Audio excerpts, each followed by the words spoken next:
Let's see, you're live. Let me see if it's coming up on the YouTube. Might be a few seconds delay.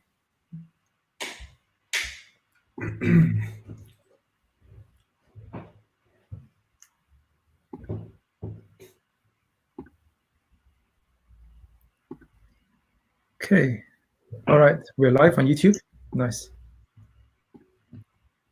Cool. All right. Hi, everyone, and welcome to our second live Q&A for the AppSync Masterclass with me and Gerard Sans. I guess if you're just joining us for the first time, oh, hello, Jordi.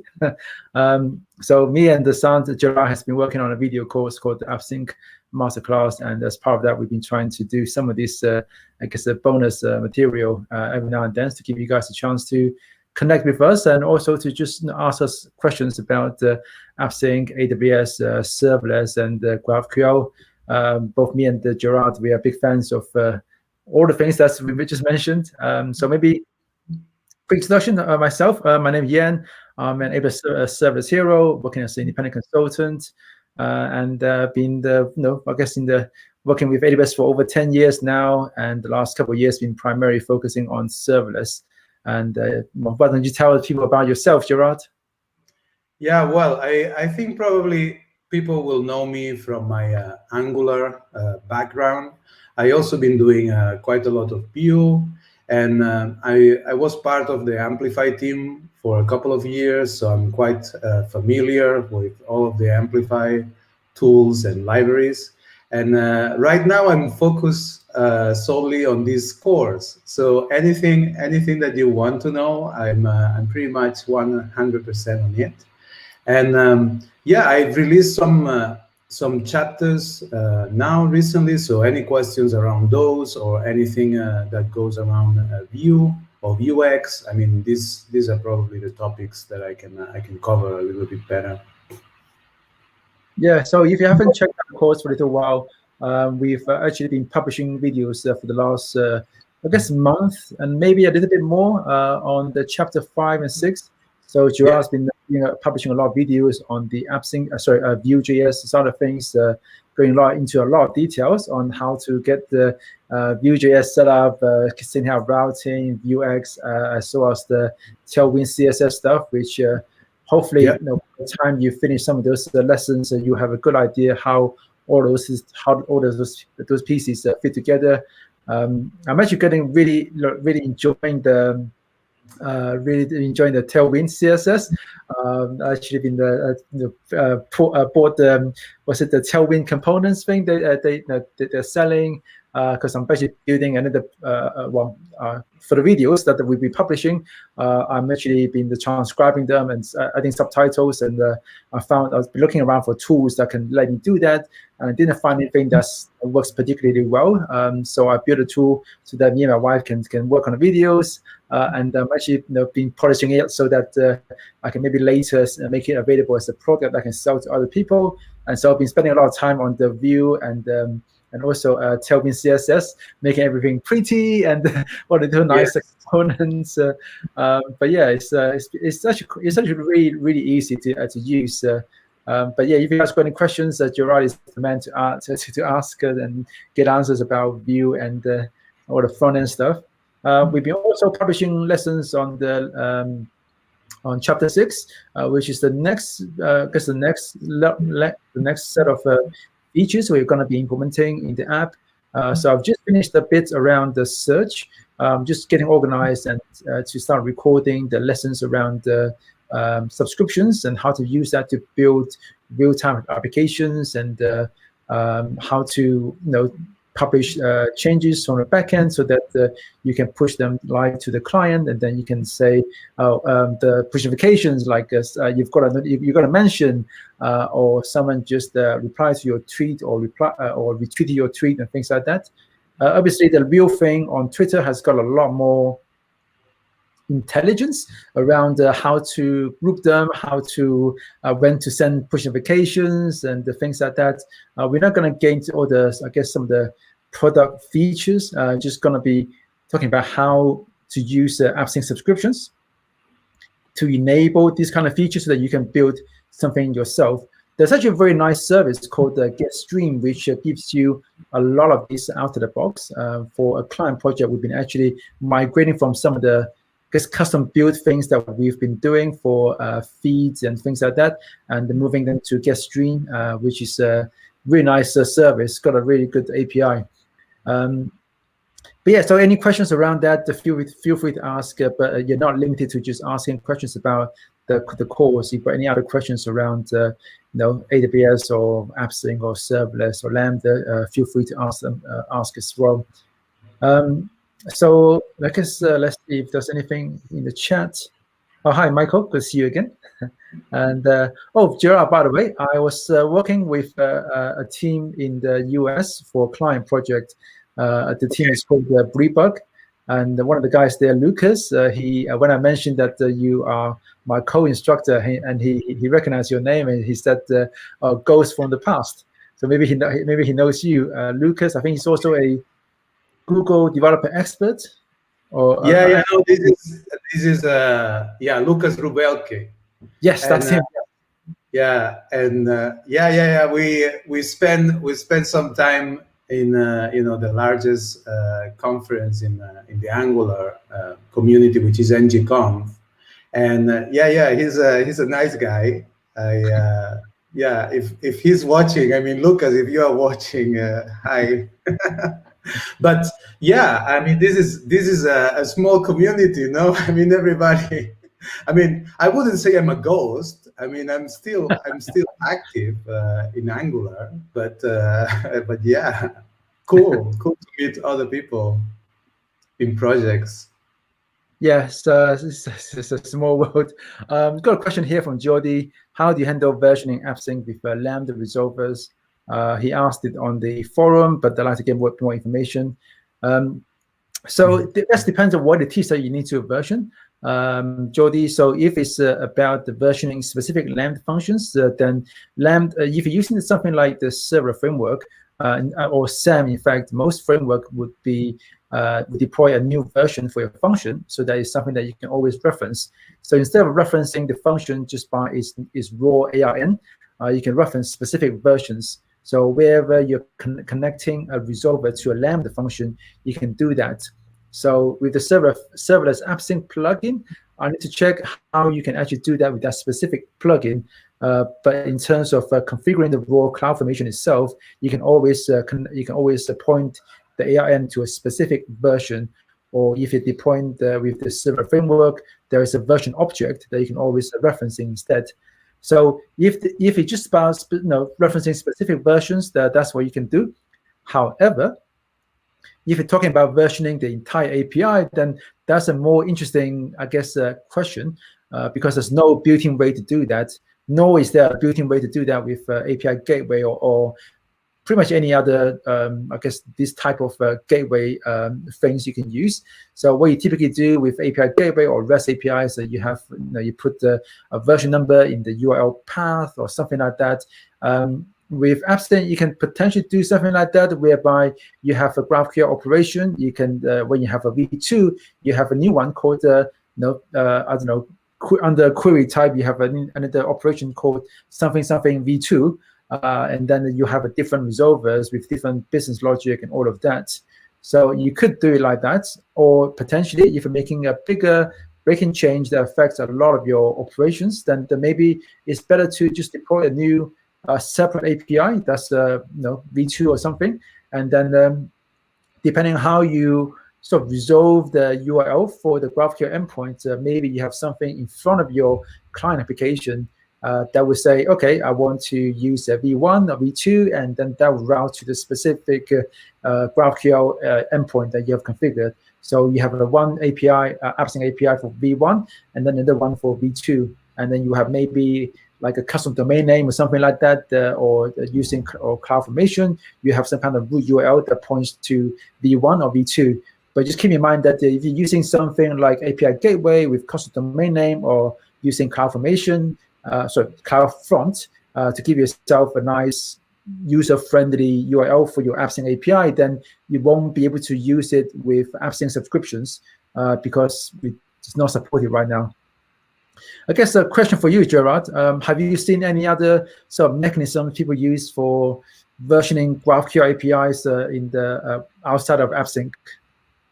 Oh, as for versioning in GraphQL, it's usually very easy because it's only, you only add new fields and new relations. So it's actually always backwards compatible. So there shouldn't be any issue around versioning. And then the only thing that people then need to take care of is when, some property or some field gets obsolete, they need to make sure that there's nobody using them. So they need to follow the usage of different fields. And once they realize that one field is not being used or usage has decreased enough, then they remove it from the schema. But I mean, actually, a lot of companies recommend against that, just because you may have some client that may hit that API at some point. So it's just up to you. It just depends how much you do that operation. Yeah, I guess that's kind of the conclusion I often draw as well, that just don't introduce breaking changes. So you don't need to version your APIs at all, because all the different different ways to version REST APIs, that they're all bad for different reasons.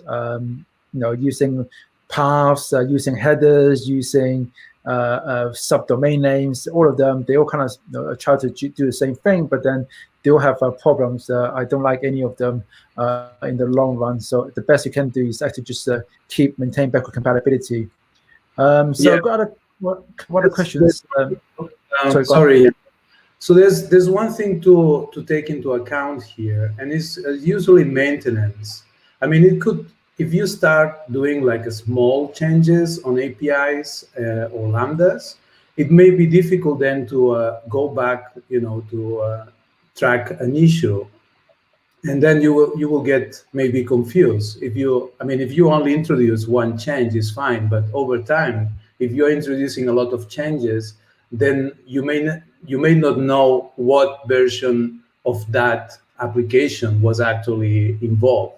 It could be a partial, it could be something that overlaps, or it could be an issue that it's 2 weeks ago and you just don't know. You're not sure to what version that issue was reported from, which can make that very difficult for maintenance.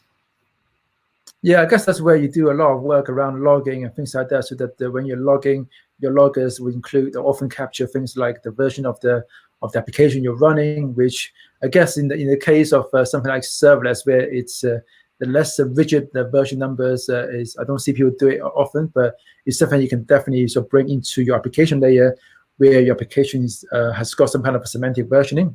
And then every time you're logging something, you always include in the backend as well as the front end what version is actually running at this time. So even though you may not be versioning the artifact themselves in the same way that you used to, where you would promote deployment artifacts, but that doesn't mean that you can't just have like a version number or version txt in your application. And so every time you log in something, your logger will always include those additional version number information, or maybe it's something that you include as an environment variable for your function, so that it's always available for your loggers and other things like that as well. Correct. So about a question here around any chance federation will be supported in AppSync. So that's more of a product feature for request for AppSync that I know that a lot of people has been asking for, because when you've got a large company that's and you want to use AppSync, that's probably like number one thing people ask. So I'm sure Amazon is working on this. But AWS they don't commit to any specific dates, and things like this would also be tightly wrapped inside in the NDA. So I don't know if they actually have any plans to release it this year, but I imagine they would be working on it already, because it's by far the number one request I hear people ask for AppSync, is how to get the federation working. Let's see. Got a question from. Okay, go on. I may know not about this, but I cannot talk about it. Yes, we're all bound by very strict NDAs with AWS. So got a question from Frank here. Is there any example in the course of how to configure the domain in AppSync, but that the example uses subscription? So the short answer is there will be some examples of how to configure custom domains, but it won't work for subscriptions. It will only work for the regular non-subscription GraphQL operations. That's just a limitation with AppSync right now. But if you want to use the subscriptions, you have to use the URL that you get from AppSync, not a custom domain. Question from Michael. How much time did it take you to develop the Twitter schema? The video made it seem so easy. Probably at least a few hours, I imagine. So there's I guess most of the time was really going back to Twitter and trying to figure out all the different nuances and like what are the different fields they take. And look at the Twitter API itself as well, trying to understand what are all the different fields that's available when you hit the Twitter API to get the data back. And then I try to take some inspiration from that. So the video itself is probably at the end of many hours of just investigation, and then also trying to map that to GraphQL schema that captures the key, I guess, concepts, and also think about what are the different things I want to be able to teach, and then try to make the two fit. So there's a lot of creative. I guess what was the creative process involved trying to figure out what gets into that schema. Yeah, that's the same exactly on the front end part. Of course, we work on a final demo that we just put together. So when we go to the recording, there's a lot of magic involved, and there's a lot of tinkering. So it's maybe you are looking at something that is maybe 3-4 versions after. So it looks a little bit like, oh wow, these guys are geniuses. But no, it took like 2-3 months to get the final polished product. So it's not like we just go there and we just write the code as you see on the recording. That's not happening at all, I can tell you. I want to go on record and say that that's just Gerard. I'm a genius, man. I'll just rip it out like this. Maybe yes, I can do it. I cannot. Jokes aside, yeah, it's a lot of work. So like when you see the recording, it's something that we've been practicing for quite a few times before we start recording and then editing and all of that. So like putting together something like this is very time consuming. So question from Entertain: How much can AppSync Cache help with a dynamic API such as the API we're building in this course? So even the data that's dynamic, it doesn't mean that they have to be. You can't employ caching. So for example, whenever you are looking at a tweet, one of the things you fetch is the user's profile, the creator's profile. So even though the creator might change their profile, they may change their name or handle or something like that. The same thing happens on Twitter as well. That if I change or if Gerard changes his bio, when I look at my Twitter page and I see one of his tweets, I won't see the latest information right away, because all of that's going to be pretty heavily cached as well, because the same person might send many tweets, and so you're going to see the same information being fetched over and over. So if that doesn't, if it doesn't really hurt the product for you to see, or for somebody else to see a slightly stale version of your profile or your bio or your image, then well, why not just cache that? Especially if you got something like, say, a Twitter or someone like an influencer with millions of followers. Now he sends a tweet. His profile is going to be fetched by, I don't know, God knows how many people in the first couple of minutes, and then over time, many people is going to see his profile. So, why go into the database every single time when you can just cache that quite easily? There's some of the things that are not really cacheable, or at least the not as cacheable things that are changing can change much more quickly. Things like the number of likes, the number of retweets, and things like that. Then okay, sure. For those, given the way we've implemented it, whereby we're tracking the count on the tweet object itself, those probably something that we can't really cache. But one of the automation we could do is to separate the tweets from the stats. So if you do that, then the stat itself would be very dynamic, whereas the tweet itself is static.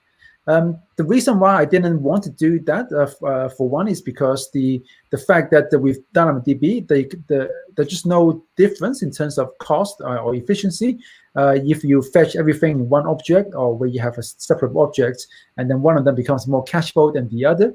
But depending on depending on the database you use, you may find those small things are things that you can actually do to get more efficiency and reduce the amount of cost that you incur as well. Where you've got maybe, for example, maybe you don't use the DynamoDB for the stats. Maybe you read it from something that's more manageable, for something that's more suitable for the more high throughput request count. Things like maybe a Redis cluster or something like that, whereby you may pay more when there's not a lot of traffic, but given something like Twitter, you can run the cost of running DynamoDB for something that's not cacheable, maybe really expensive, but then you can just get away with maybe 2 nodes for Redis cluster, and that would be significantly cheaper for things that you can't cache and things that can change very quickly. So there's a lot of throughput or not, and things like that. Then in which case, yeah, that becomes something that you can use caching to say, I'll cache the tweet content, but then not the stats, and the stats will be coming from some kind of data store that's better at handling large throughputs of requests. Yeah, you could use Amazon Elasticsearch as well.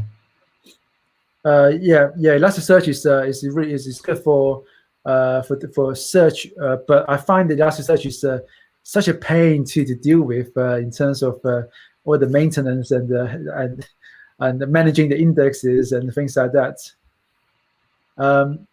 There's the question from Dave: how to handle form data validation and the error response from them. I'm not 100% sure what you're asking. Exactly, a form data validation. Do you know, Gerard? This question is a little bit mixed between front end and back end. And what we are using right now, it's not as complex as that. We do have validations on both front end and back end, but because it's a clone, it's kind of basic. We don't go really deep into that process. So some of the validations you will see, maybe we can look at some specifics, like for example the sign up.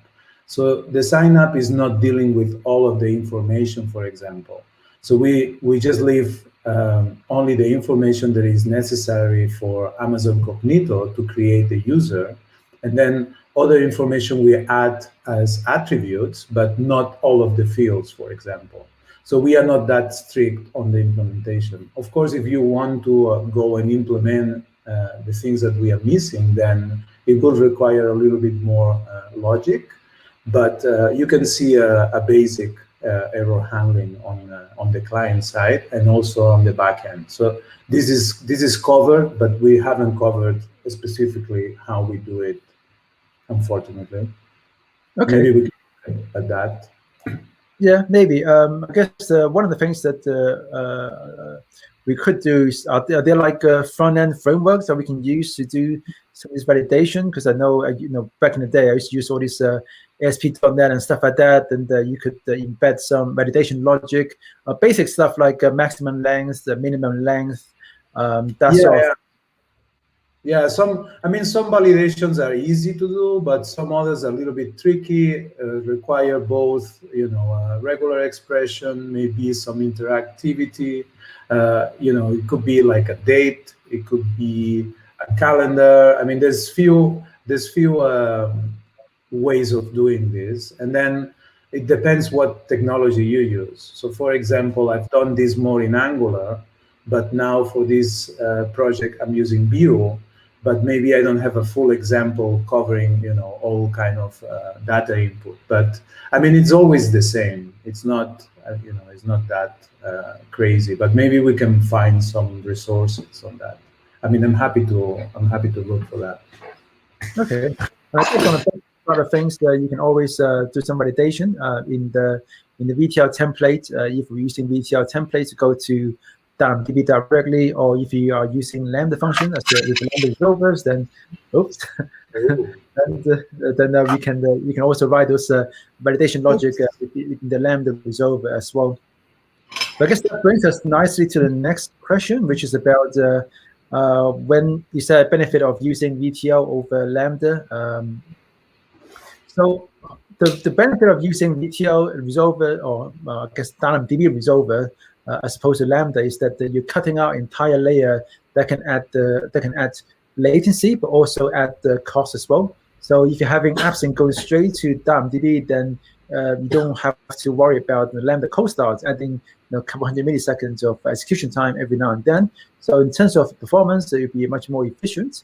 In terms of cost as well, it also means that you have one less thing that that's going to cost you money for that transaction. If you have AppSync going to Lambda, going to DB, then you're paying for the AppSync request. You're paying for the Lambda invocation as for the Lambda duration, so execution duration, and then you're also paying for the DB request. So if you cut out Lambda, then that cuts out one of the things that's going to cost you money, right?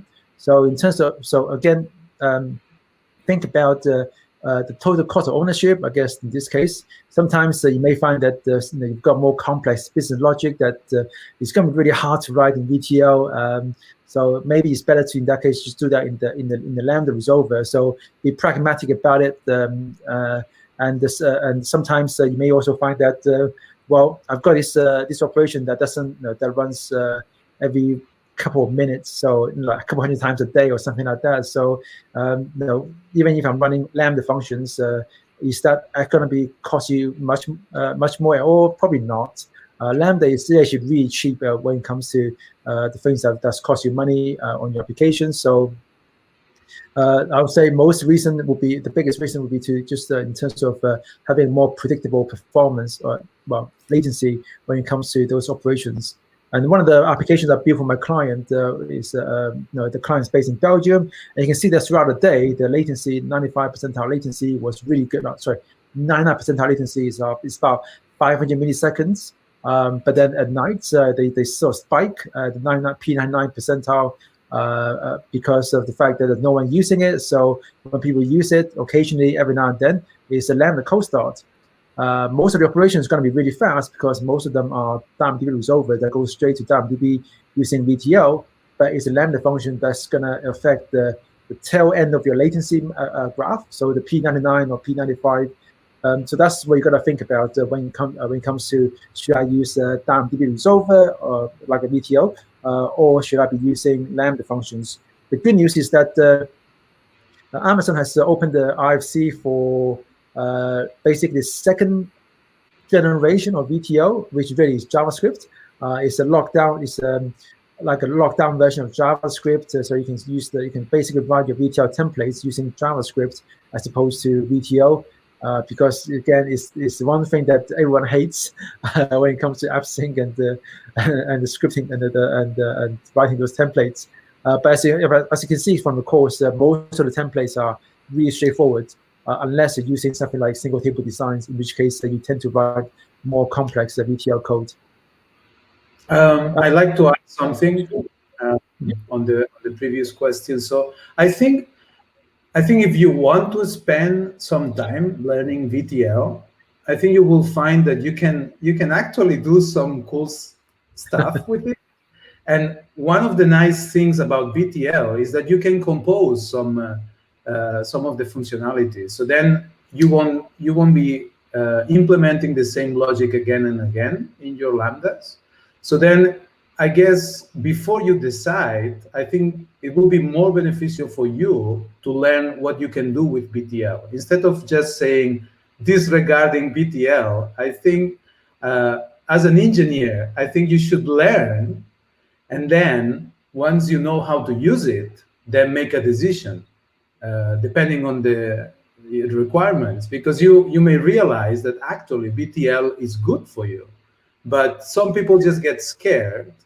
And I mean, it just takes maybe a couple of days or maybe, I don't know, it depends how is your experience with, it's a template engine. So if you have experience with template engines, I mean, it's not like, I don't know, it's not like rocket science. I mean, we are quite good in technology. So just don't get scared because it's not a technology that you know. Give it a chance, practice it a little bit, get some skills, and then you decide. But if you go onto the Lambda, which is you are comfortable with, maybe you are going to miss into some advantages of using BTL. But I mean, you will never know if you never learn it. So maybe you should invest, a little bit of time. Once you know what you can do with BTL, then you can decide. But otherwise, yeah, use Lambda. It has some extra cost. Yeah, BTL is actually not that bad. That's my take. I'm not against BTL. I mean, I'm not in love with BTL, but I accept it as it is. I don't think anyone is in love with BTL. Maybe Richard Boyd at AWS, but yeah, BTL is actually not that bad. Once you get a hang of it, the syntax is slightly, it takes some getting used to, but ultimately just syntax. One thing I would say, or I'll probably say, is that it's harder to share code. I find I don't really haven't found a way to share code between different resolvers. Where I can do that quite easily with Lambda. I've got just some share module I can bring in. One way so like AWS, so AppSync has got these pipeline resolvers that can allow you to introduce different steps into your resolver, and that's where you can kind of share code by sharing some of those intermediate functions. The problem is that it doesn't really scale very well in terms of effort, because if you got an API, AppSync API that's got many resolvers, now it comes to, okay, I want to rewrite, so I want to introduce some shared logic. Now I've got to rewrite essentially all of my resolvers into a pipeline resolver, and that does take quite a bit of effort. The last time I had to do this, I actually wrote a plugin for the server framework to rewrite my resolvers for me. So we were working on a feature to check force updates. So the client would send a version and the platform, and we check against some hard-coded version that we have for the backend to see whether or not the client should reject the request and tell the client to update to the latest version of the iOS app or the Android app. So we did that in the VTO, but to do that, we had to turn every single resolver, which we had over 200, into a pipeline resolver, which would have been pretty significant in terms of development work. So what I did instead is I wrote a plugin that basically just took all the VTL templates and then add a bit of code to the top to do the validation, and then so that's how a single BTL, but then you had like a lot of split code that you have to maintain on your own risk. So if you look at our mapping templates folder, it's got a bunch of VTL templates. So essentially, my plugin would look at the CloudFormation that gets generated, and then it will rewrite the VTL template for everything that falls under the top level query or mutation operation, and then just rewrite the VTL string and add a bit of code at the front. So you use another template engine to change the template engine templates, so you get like some kind of a crazy templating there. But I mean, if it works for you, yeah. It wasn't really a template engine per se. We're just tagging a bit of a string in front of the because by the time string concatenation is good, yeah, nice. Yeah, because by the time our plugin runs, the service AppSync plugin is already generated the CloudFormation template, and it's already grabbed the VTL template and put it into the CloudFormation template. So at that point, it's just a string. So we can just add a bit of code to a string in front of your normal template code. So that's one strategy we use. Another strategy that I used for a different project was to actually rewrite the whole thing into the whole resolver into a pipeline resolver, so that we can add another pipeline function because this wasn't something that this was something that needed to be a Lambda function. I said, what was it? Oh, right, that's right. It was to do with a heap requirement where you need to have a full audit of the request response, which we can't get from AppSync. The AppSync login gives you the request, but not the full response, which we need to be able to be HIPAA compliant. So what we did was wrote a plugin that would turn every single resolver into a pipeline resolver and add a pipeline function that is our sort of response logger Lambda function that logs the response. Sorry? Oh boy. Okay. There's a couple of things like this where you're just missing a bit of a way to address cross-cutting concerns efficiently, because with AppSync you have this low-level thing you can write pipeline functions, but then it's quite hard to do that for a big project with lots of things, and it's just a lot of effort.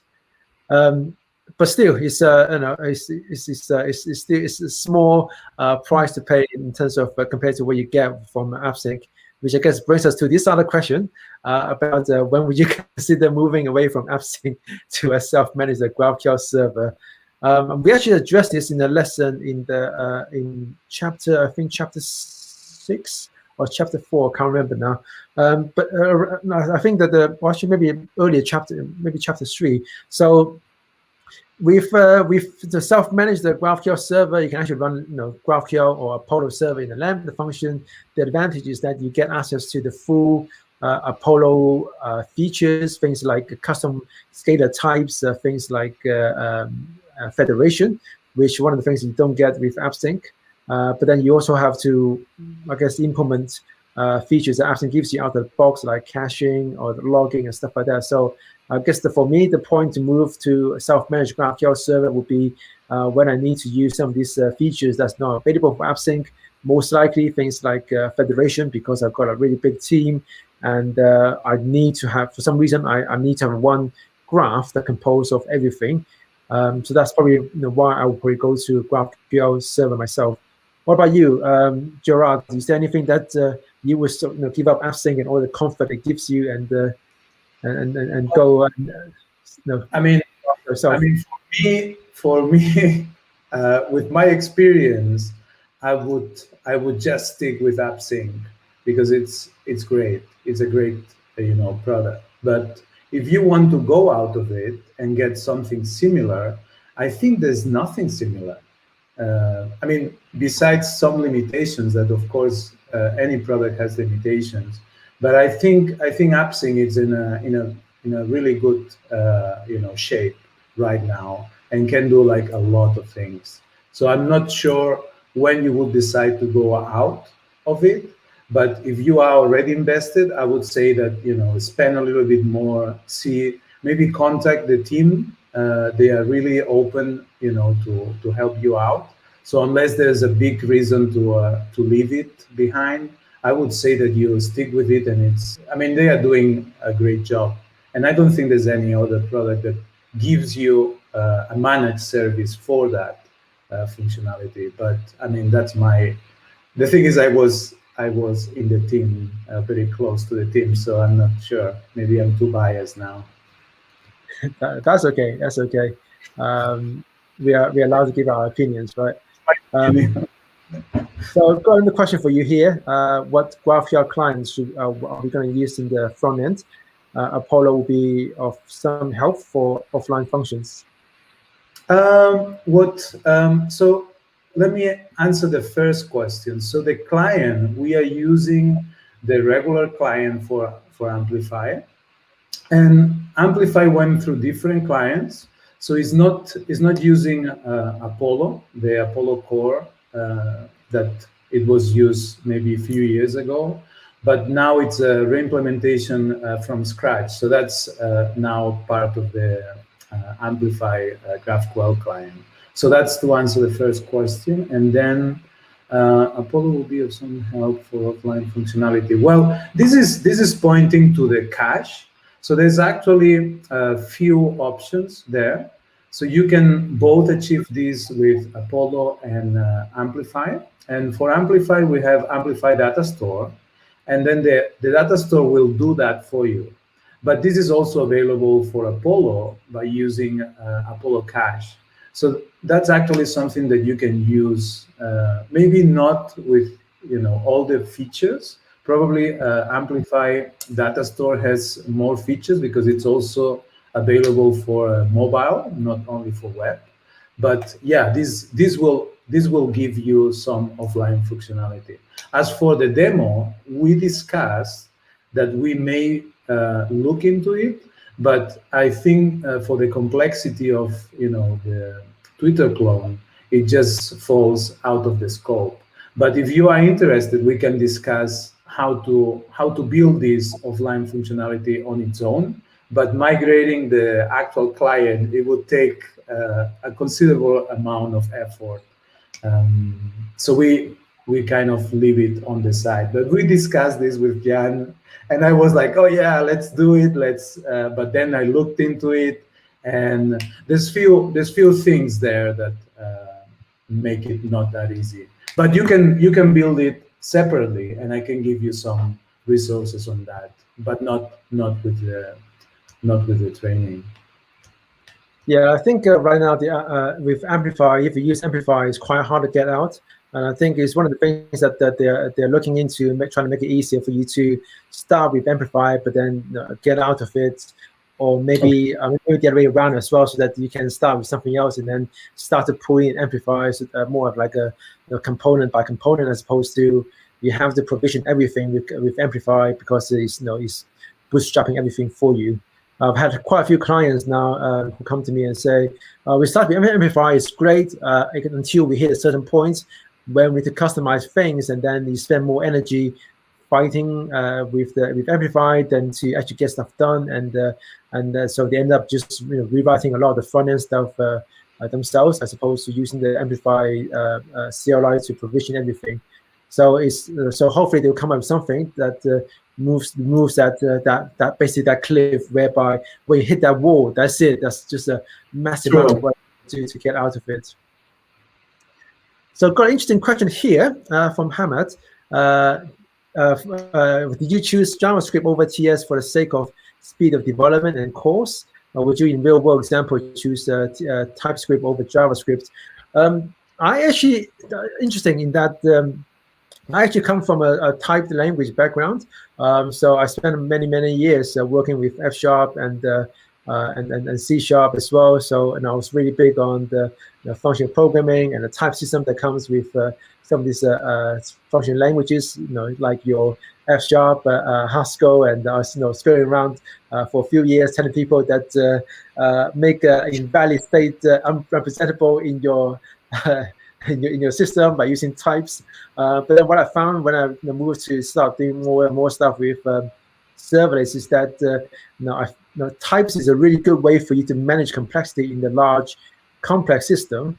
What you find with Lambda is that the complexity ceiling is much lower. So for normal, say, Express application, your complexity ceiling may be somewhere like there. So it can be really complex. So things like TypeScript and things like that can really help, because when you're looking at a file or module, you have some ideas as to what is it, what can you do with it, what are some of the guarantees you can have when you're working with this object.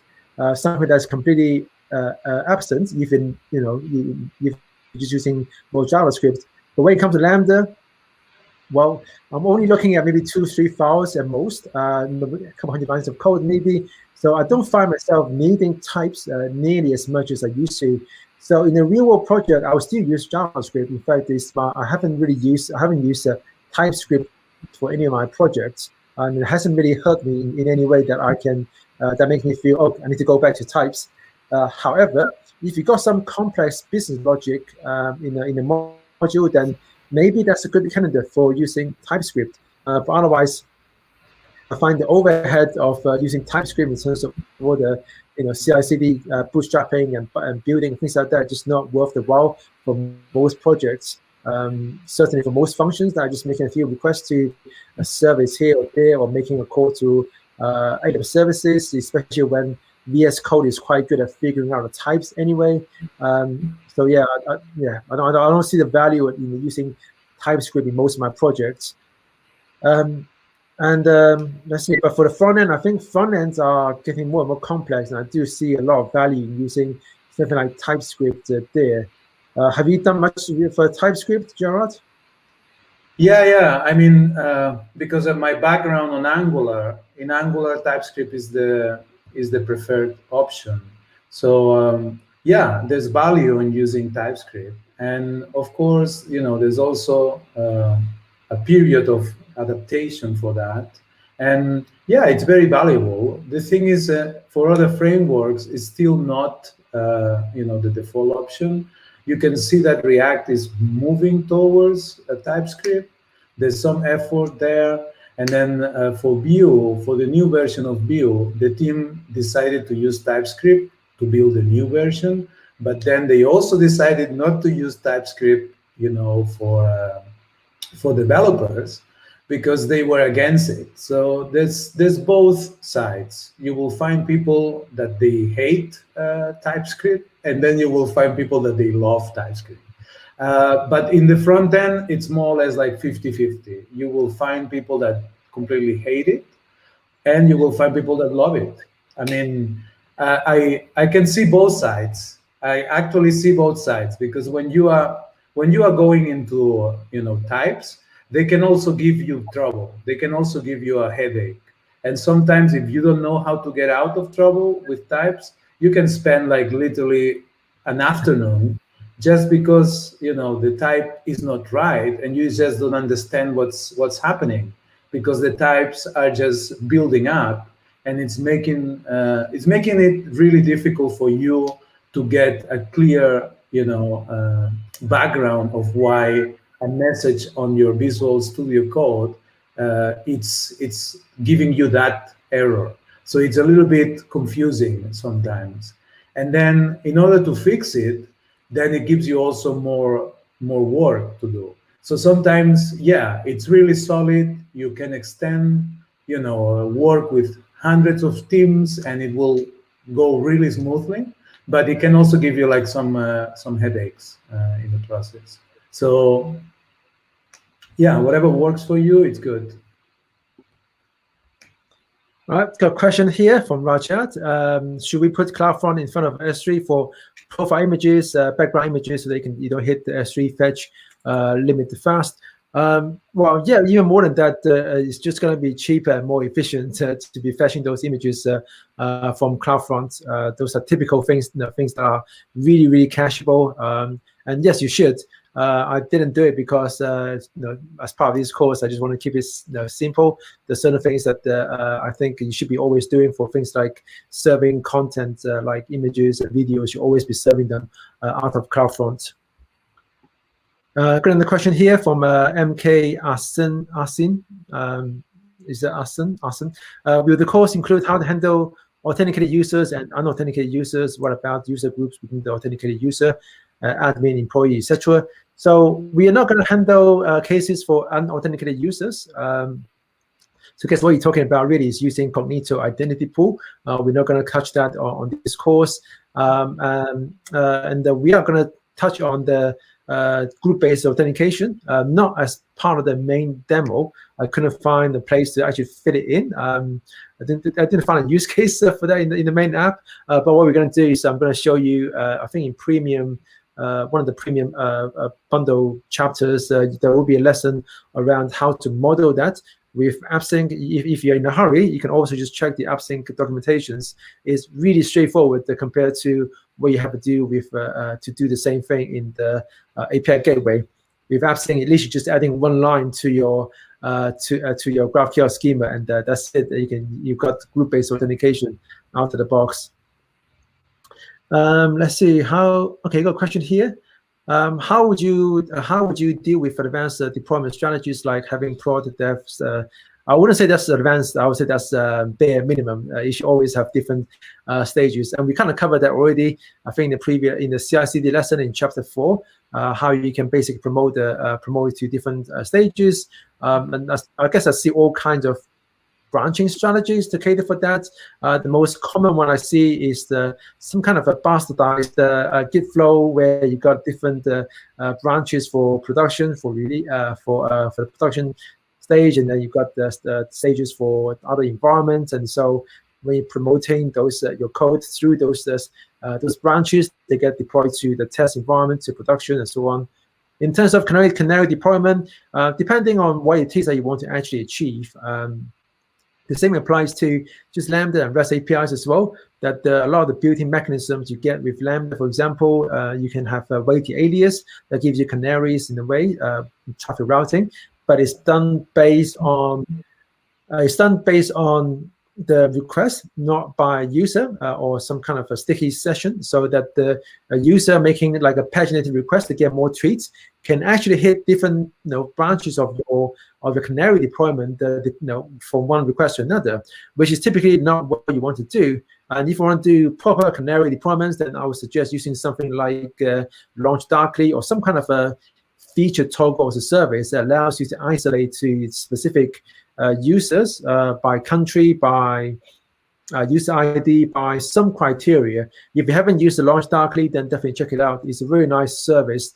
Has got a really good control plane that allows you to say, okay, I want to turn on this feature toggle for users in the specific country that fits a specific demographic, age, gender, and whatnot, so that you can essentially say on the front end, you will connect to Launch Darkly, and then you say, okay, based on this user's profile, we're gonna hit this user's gonna hit the feature toggle for one particular request, and so he's gonna be on the canary channel, and then on the back end, your function will also be listening to Launch Darkly. So when the request comes in from the user, and then you see, okay, you've got if-else branch depending on the outcome from that feature toggle. And then, for the people on the canary branch, you will go to run a different part of the if-else branch versus everybody else. The downside, of course, is now you can potentially have lots of if-else branch in your code, so you have to maintain that.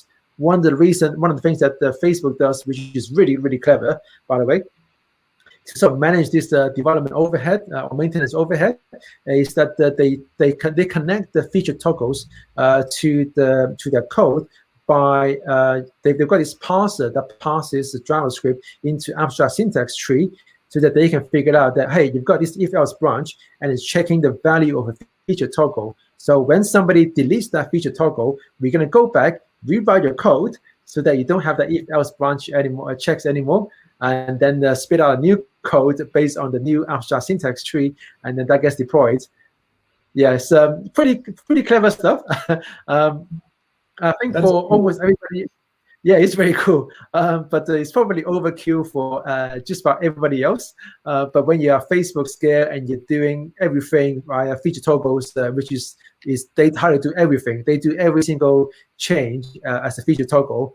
Then you need some kind of automated process to help you manage like the millions and millions of if-else branches you have in your code. But yes. Okay, and then what else? How much would this cost? The class cost? Go to appsyncmasterclass.com, and you should see the price, and you'll be localized for your country as well. For some countries, we have PPP as a purchase power parity support. Took me a little while to actually put that into the homepage. I can give you some information. It's very cheap. It's incredibly cheap. You will be like, what? Yeah, that's the reaction. Yeah, I mean, given the amount of information that you're going to learn from this course, I think it's a very good value. I mean, for me, I just joined. I joined later in the process of the training, and when I saw the prices, I was like, what is this training? It's not the same training we are doing. This must be another training. It's good. Got another question here about AppSync subscriptions. AppSync subscriptions with arguments, reliable mechanism to use. So let's say subscribing to state changes on an order for custom ID. Yeah, absolutely. You can also do validation as well in the request, in the request handler.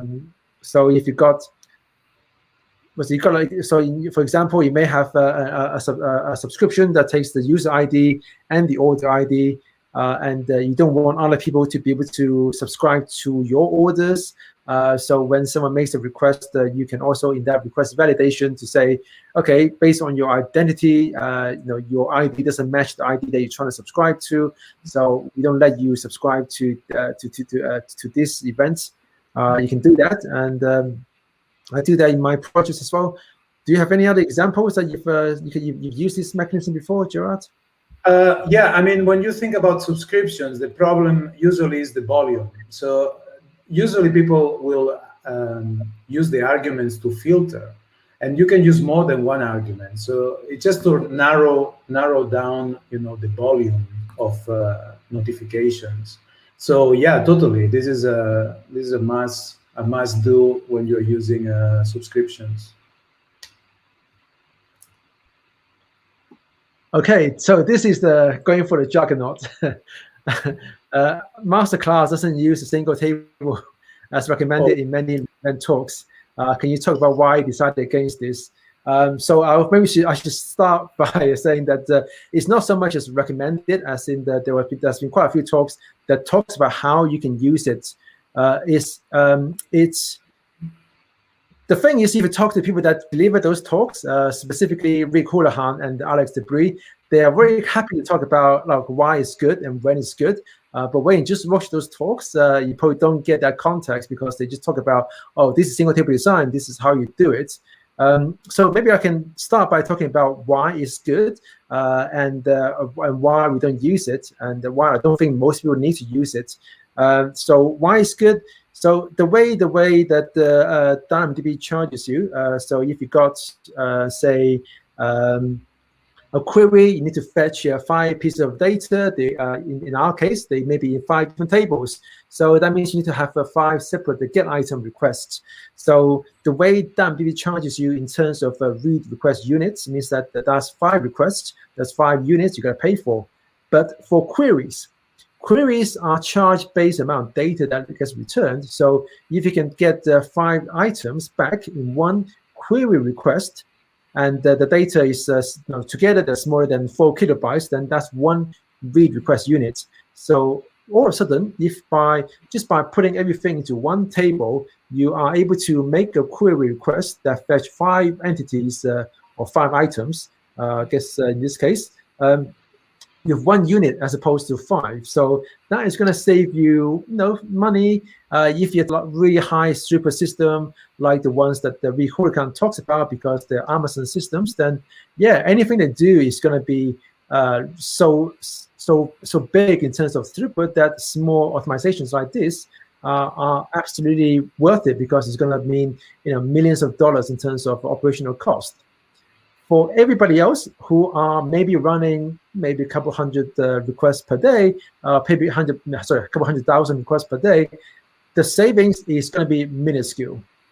So you're not going to get any of the benefits of the cost saving you're going to get by putting everything into single table design, into a single table, so that you can run one query and then get all the items back, as opposed to 5 separate get item requests.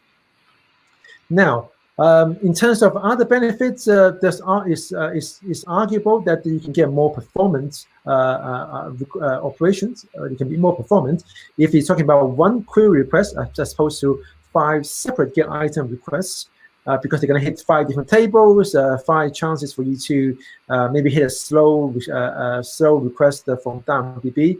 But DynamoDB itself, on its own, it's already pretty fast. It's fast enough for most cases anyway, that even though you may be faster with a single query request as opposed to 5 get item requests, in practice, it's probably not going to mean anything at all, unless, again, you're talking about such a huge volume of requests that even the smallest optimization can mean a big impact on your P99. Or if you have to absolutely aim for the best performance and the most cost-efficient way of doing things, then single table design may not be necessary for you, may not be good for you, because it comes with a lot of additional complexities as well. Now imagine if you've got everything into one table and you have to tell someone joining the project, okay, how, you look at the table, you're like, I have no idea what else is going on here. Everything is in one table. How am I supposed to figure out what to do what and what's what? And then that's where you go to things like the NoSQL workbench that helps you model the table in terms of, okay, for this type of entities, my primary key means this, my secondary key means that, and I've got all of these different indexes that's using. That's another thing I really hate in terms of this practice is generic index names. Index like global secondary index 1, 2, 3, 4, 5, 6, and then you've got a whole separate thing like a yellow page just to maintain the mapping of what does global secondary index 1 mean in the context of these 25 different indexes you've got. Well, again, it just does a head in. It's just a lot more complexity, and I think if you've got the traffic, if you've got the throughput requirement, the performance requirements, then absolutely the complexity is worthwhile. But if we are building applications like me and other people where you maybe have to handle like 1 million requests, maybe a couple million requests a day, then the saving is going to be so minuscule that there's no return on investment for the extra complexity it brings. And it also means that now if you ever use something like DynamoDB streams process events, well, guess what? All of your events for all of your entities going through one stream, and if all you care about is someone making an order, well, good luck filtering out everything else that's happening in the table as well, because entities for user profiles, for everything else is going to the same table. There's no filtering on the stream, so you got to do it yourself, which kind of means that DynamoDB streams it becomes really, really difficult to use. And then there's the fact that there's limitations around the CloudFormation and how much it can make, how many changes you can make in one go. You can't update more than one global secondary index in one CloudFormation deployment. And if you ever need to rename index, well, good luck. You have to create a new one and then disable the old one. If you ever need to add a new feature that requires 2 global secondary indexes, then again you have to do that. You have to be careful and planning out how you do that deployment so that you add the one index at a time. And then there's also the fact that if you ever need to change your access patterns, that also becomes quite difficult to do when everything is shuffled into one table. So if you know your access pattern is stable, it doesn't change, then maybe that's not so much an issue.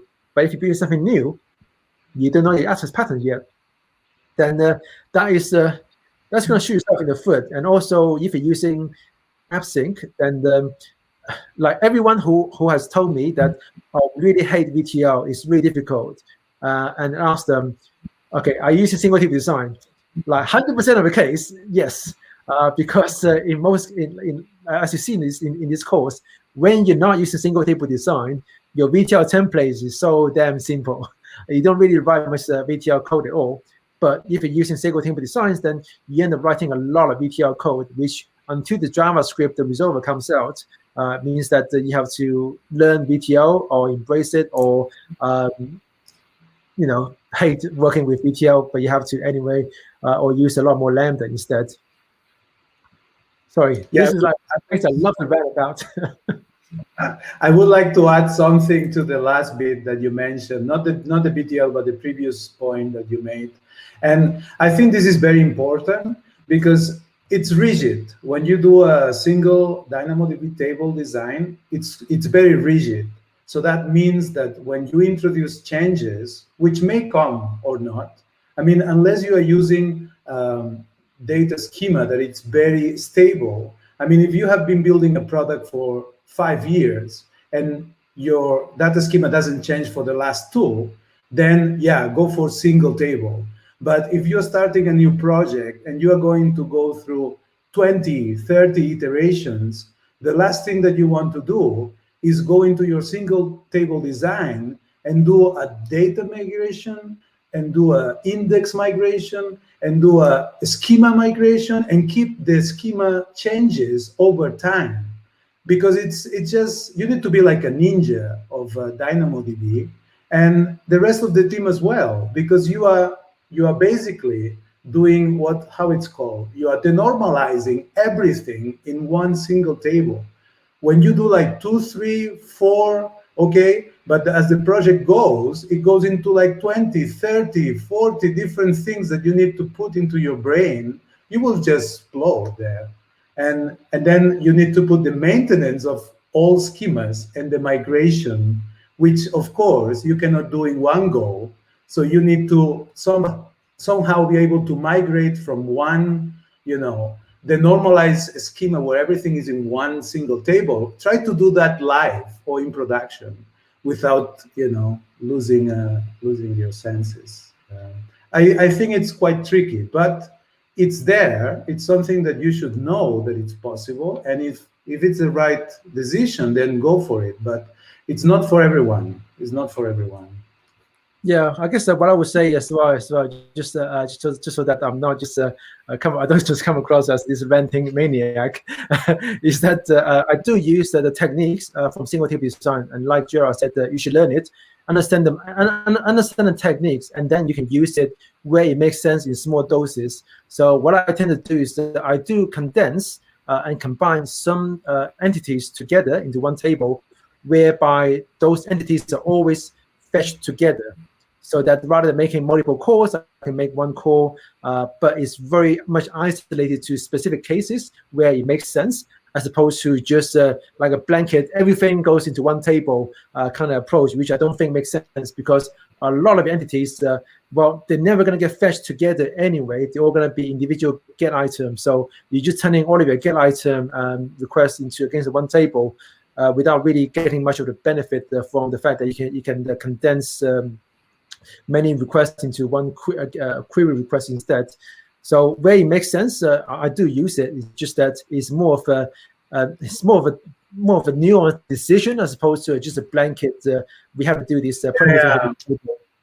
It adds complexity. So if you can handle the complexity, I mean, if you are really good at DynamoDB, then go for it and practice it and get familiar with these techniques. But if you are not, then stay away from it, because it will push your skills. I mean, you will learn a lot about DynamoDB and how to make it really performant, and it's good. It's a good exercise. But if you also have a job and you want to keep it for a while, then don't go too fast. Just start slowly, because otherwise you can get in trouble when you go through changes to your schema, get new requests on requirements that change your data access, and then you will be like in a good time trouble. So yeah, I mean, use it, but with care. It depends on your mileage, of course. I mean, some people are, if you know DynamoDB well, then maybe not so hard to work with. But I have seen people that struggle with single table designs, even though they've been using it for many years. And again, depends on how often your schema actually change. If it does change often, then again, maybe it's not as not that great a choice. But yeah, I think someone just mentioned in the chat that part of the single table design technique is applied in the course already with that relationship table. And I guess, yeah, that's exactly my point, that I do use it. It's just in small doses where it makes sense, as opposed to just like a blanket principle. All right, so we are actually over time already. So I hope you guys enjoyed that, and thanks for all the questions. I don't know if I'm able to go through all of them. I think I was able to pick up most of them. If not, then again, you can always ping us on social media, or join the course and then go to the forum and post your questions there as well. And I'll try to run this again in a few months' time, and then give you guys another chance to ask more questions. Yeah, so thank you guys very much for joining us today, and thank you, Gerard, for joining me, and despite your recent injury. Yeah. Today, I mean, just for the people to know, today I fell flat on the floor and just make a little cut on my chin, and I was a little bit worried, but it's all good. It's all good. I could join, but it wasn't that sure during the day. Okay. All right, guys, take care. Enjoy the rest of your day. Okay, bye-bye. Good night. Bye.